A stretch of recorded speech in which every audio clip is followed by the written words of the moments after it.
Jönnek a lárvácskák. Mi vagyunk a lárvácskák, mi vagyunk a lárvácskák, kicsi törő társaság, kicsi törő társaság, versenni nem tudunk, versenni nem tudunk, ezért inkább dalolunk, ezért inkább dalolunk.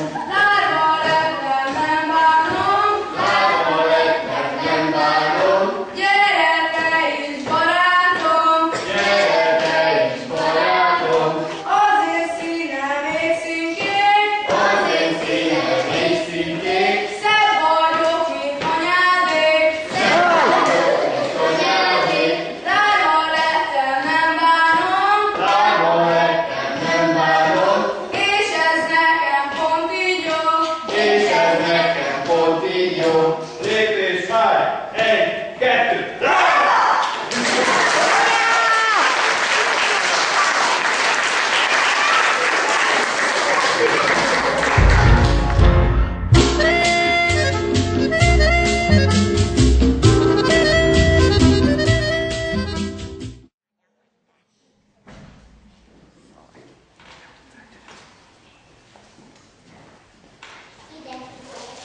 Odahaza nekünk a kertben egy hatalmas diófán, szemét voltál fölmeztén.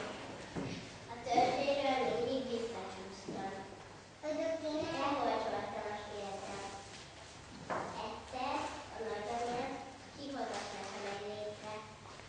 Néha próbáltam, de utána bemutatom pénzekkel. Vagy maga nem értett, ezt értem, ugye?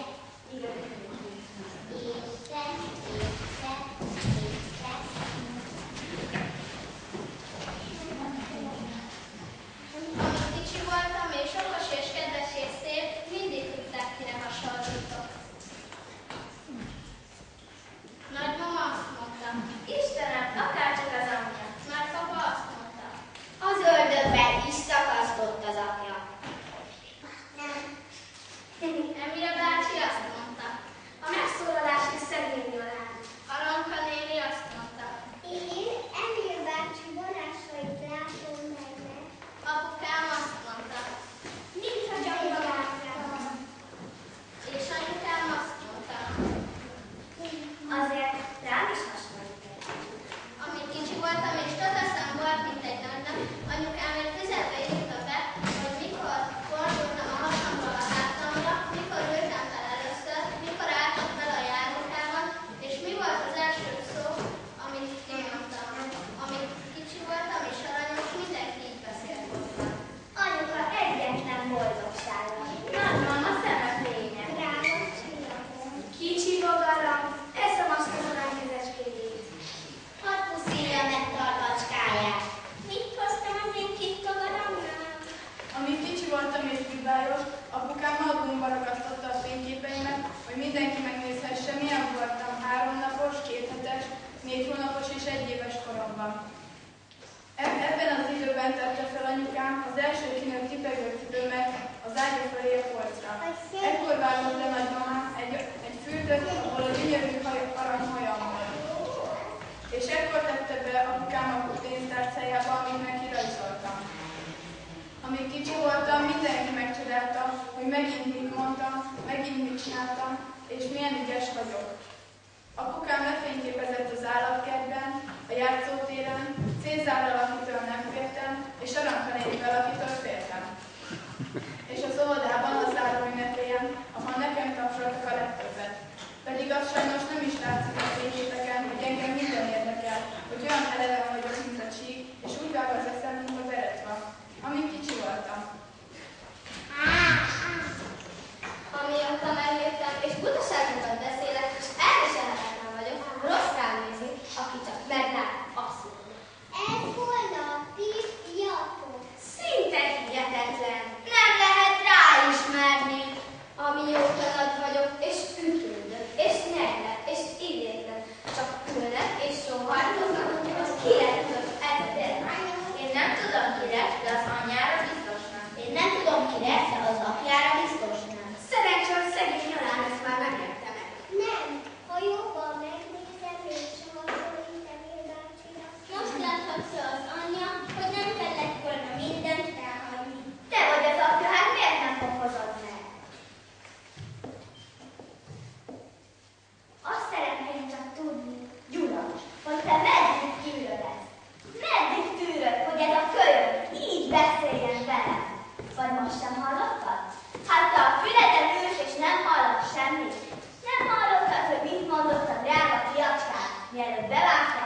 attól? Hát megmondom. Azt mondta, hogy vonja a szövegemet és szűnjen meg. Hát mi vagyok én, hogy egy 13 éves taknak így beszéljen velem? És tudod, hogy miért van? Mert te mindent támadsz. Mert tőled azt csinálsz, amit akar. Ásapa már réges-rég Móresre tanította volna a fiát, de te hagyod a füled mellett elmenni a filanságait, csak hogy neked nyugtad maradjon. Mert nem. Mert neked csak az a fontos, hogy te békén olvasd ezt az újságodat. És ezt a gyerek is látja. Látta, hogy ezt velem lehet csinálni, mert engem senki sem véd meg. Pártomat fogtad te valaha is. Megmondtad de neki először is, hogy egy gyereknek az anyja a legfontosabb a világon. Mert azt sem üzeted be, hogyha a szép szóval nevet, másképp kell belesegetni. Hogy tanulja meg? Hát megmondom, uram. Én mindent megteszem, ami tőlem telik, de a fiadra már nem bírom. Hát annyit már csak elvártak tőled, hogy egyszer, egyetlen egyszer tedd le azt az újságot, és kelj föl abból a karosszékből, és menj ki a fiakhoz, és húzzál be neki egy tisztességes pofont, hogy megemlegesse. Hát végül is te vagy az apja.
És bár a család jól tudja, hogy minden kamusz elviselhetetlen, egymás közt mégis beletják sok, ami sok, az sok. A mi türelmünknek is van határa, ezért nem lehet tovább. Csak még azt nem tudják pontosan, hogy akkor hogyan is menjenek tovább.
ilyen. Ez nem haj, ez pókháló, ez ökölnyár. Fantasztikus. Más pontosan tudja, hogyan fésülködjön, de ezt fésülni se lehet. Ha előre fésülöm, ronda, a hátra fésülöm, ronda, ha szétválasztom, akkor még rondább. Fantasztikus. És a szemem, nem mint arról van szó, hogy nem szép, az nem érdekel. De az, hogy még nézni sem tudok fel normálisan, az mégiscsak sok. Nem mint a rosszul látnék, primán látok, azzal nincs baj. Hanem a nézésemmel, mert az mindenkinek az idegeire megy. Mert ha figyelek valakire, és érdekel is, amit mond, akkor az én szememben nem az érdeklődés csillog, tuti, hogy nem, mert biztos, hogy rám szólnak. Mit bánulsz olyan hülyén? Ezért aztán nem is szívesen nézek arra, aki beszél hozzám. Akkor persze az van, hogy hozzá beszélek, fiam, nem akarnak, nem áll olyan vonatkozó képet. És a számmal ugyanez az ábra. Én azt se tudnám, hogy van, ha nem figyelmeztetnének rá. Most miért húzod a szádat? Már semmi nem tetszik? Pedig én semmit nem csinálok vele. Egyszerűen olyan. Ferde. Pedig tavaly még egész normális volt. Hát nem fantasztikus? És amikor már végre elfelejteném az egész ronda képemet, és nevetek, mert jó kedvem van, akkor tudja, hogy bejön a megjegyzés. Pont úgy röhögsz, mint a paputya. Ettől persze mindjárt elmegy a kedvem. Akkor meg az a baj, hogy te milyen foncsai pofákat tudsz várni. Hát, ilyen vagyok. Jobb rá se gondolni, de muszáj, mert más, ha a feje ilyen pocsék, legalább különben normális. Próbálhatok én akármit. Rajtam már semmi sem segít. Pocsék vagyok. Fantasztikusan pocsék. A nagymama azt mondta, ne higgyél Emil bácsinak, a Rezső jó gyerek volt, csak megszépült. És akkor megmutatta a fényképeket. Azóta nem álmodom vele. Amióta nagy vagyok, és ütődök, és nevet, és idétlen, azóta nem lehet hozzám szólni. Pedig szólnak, pedig tudják, hogy ha hozzám szólnak, olyan, mintha a falnak beszélnék. Én nem tudom, hogy milyen gyerek vagy te, pedig ő, mindnyájan tudják, hogy milyen gyerek vagyok, csak én nem. Az a baj, hogy ideges ez a gyerek. Az a baj, hogy nem sportol ez a gyerek. Az a baj, hogy nem Az a baj, hogy nem érdekli ezt a gyereket sem. Az a baj, hogy túlterhelt ez a gyerek. Az a baj, hogy nem gondolkodik ezért. De abba mindnyájan egyetértenek, hogy én már jó dolgomban azt sem tudom, hogy mit csináljak. Ez azért nem igaz, mert én jó dolgomban mindig tudom, hogy mit csináljak. És azt is tudom, hogy felnőttomban már megelnézett a sok évet, amiben most csak túl kell. Majd hálás leszel arra épülni, csak a javaslat. Majd biztosítod még a gyerekkornak, amikor minden megvan. Majd megtanulod, hogy milyen az élet, de sajnos sokat kell rám. Csak az a baj, hogy nekem ezek közül egyik sajnos fontos, hogy siessek miatta felnőni. Mert mi öröm abba, hogy felnőtt vagyok. Addig, amíg nem növök sokat, szót kell fogadnom, és kezet kell mosnom, és fel kell vennem a pulóverem, és a lábam elé kell néznem, és nem szabad a körböm rágnom, és el kell raknom a lakésomnak. A többiről nem is beszélem, mert még nagyon sok minden van. Hogy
megtalálta és elfogta és